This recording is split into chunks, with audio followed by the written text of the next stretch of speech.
అశ్వత్థామ నిద్రించుచున్న పాండవపుత్రులను వధించట. భారత యుద్ధం ముగిసింది. భీమునిచే తొడలు విరగ్గొట్టుకోబడిన దుర్యోధనుడు కొన ఊపిరితో ఉన్నాడు. ఆ సమయంలో అశ్వత్థామ తనను చూసి దుర్యోధన ప్రార్థనపై పాండవులను వంశాన్ని నాశనం చేస్తారని ప్రతిజ్ఞ చేశాడు. పాండవులు కృష్ణుడు నదీ తీరంలో విహరిస్తూ ఉండగా అశ్వత్థామ దొంగచాటుగా శిబిరంలో ప్రవేశించాడు. నిద్రపోతున్న పాండవులను అందరినీ వధించిపోయాడు.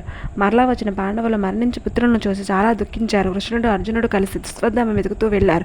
చివరకు వాష్యుడి ఆశ్రమం దగ్గర దొరికాడు అశ్వత్థామ. అర్జునుడికి తనకి గొప్ప యుద్ధమే జరిగింది.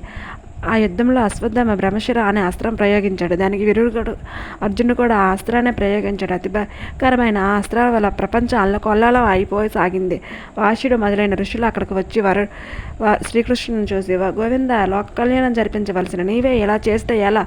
ఆ అస్త్రాలను ఆపింప చేయించు, లేకపోతే ప్రపంచం అంతా నాశనం అయిపోతుందని ప్రార్థించారు. అది విని కృష్ణుడు అర్జునుడికి చెప్పి అతని అస్త్రాన్ని ఉపసంహరించి చేశాడు.